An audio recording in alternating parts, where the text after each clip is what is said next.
రాజకీయాలు గీ మధ్య మస్తు జోరు మీద ఉన్నాయి కదా. ఏమంటారు, నువ్వెంత అంటే నేనంత అన్నట్టుంది కదా. పచ్చగడ్డి మీద వేస్తే బాగుమంటది. ఏదో ముచ్చట చెప్పంటారా, చూడుండ్రి మీరే.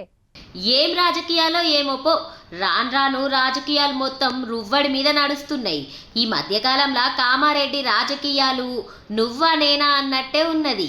ఇక ఎందుకంటే అక్రమంగా భూములు సంపాదించిండ్రని కామారెడ్డి ఎమ్మెల్యే వెంకటరమణారెడ్డి సారు కాంగ్రెస్ పార్టీల మీద ఆరోపణ చేసిండ్రు. అంతా ఇక గీ ముచ్చటెరికైన ఎమ్మెల్యే వెంకటరమణారెడ్డి సారు మస్తు కోపం కచ్చిండు. పో నేరం చేసినట్టు నిరూపణ చేస్తే రాజకీయ సన్యాసం తీసుకుంటా అని సవాల్ ఇసిరిండు సారు. ఇటు కాంగ్రెస్ అటు బీజేపీ లీడర్లు లొల్లితోనే పబ్లిక్ మస్తు ఆగమాగమవుతుండ్రు. మరి అధికారులు దీని మీద చర్చ చేసి నిజం చెప్పాలని బీజేపీ ఎమ్మెల్యే సార్ అంటుండు. ఇనుండ్రి ఏమన్నాడో. వారికి అప్లికేషన్ ఇవ్వడం జరిగింది. అలాగే MRO Kamareddy, RDO Kamareddy, additional collector revenue Kamareddy గారికి రైట్ ఇన్ఫర్మేషన్ యాక్ట్ లో కూడా లెటర్లు ఇవ్వడం జరిగింది. నిజాలు నిగ్గు తేల్చాలని చెప్పాము.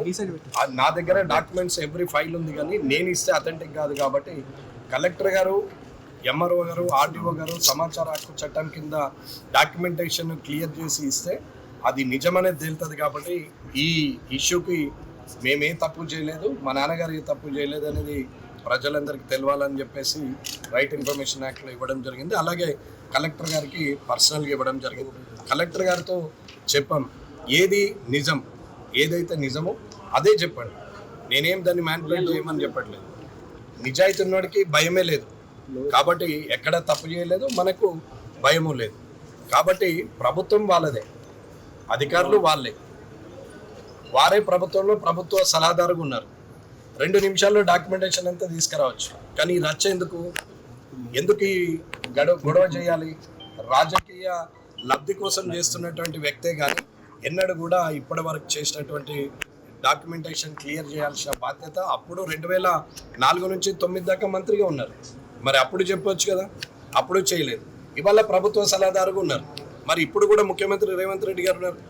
ఆయన ద్వారానైనా వీరు అనుకుంటే 2 నిమిషాలు డాక్యుమెంట్స్ అన్ని పట్టుకొని రేపటి వరకు సీఎంఓకి రండి అంటే 2 నిమిషాల్లో డాక్యుమెంట్స్ అన్నీ హైదరాబాద్లో ఉంటాయి. ఎందుకు చేయట్లేదు? ఇది మీరు పాత్రికేయులందరూ కూడా ఆలోచించాలి, ప్రజలందరూ కూడా ఇది గుర్తించాలి. ఎందుకు చేయట్లేదు? అధికారం మీ దగ్గరనే ఉంది, అధికారులు మీ వాళ్ళే, మీరు చేయొచ్చు. మరి ఎందుకు చేయట్లేదు అనేది ఒకసారి ప్రజలు కూడా ఆలోచించారు. మరి షబ్బీర్ అలీ సార్ అయితే సై అంటుండు. మరి సవాల్ చేసుకుంటూనే 3 రోజుల సంధి మొత్తం పోలీసోళ్ళు కామారెడ్డిలో ఏం కాకుండా చర్యలు తీసుకున్నారు.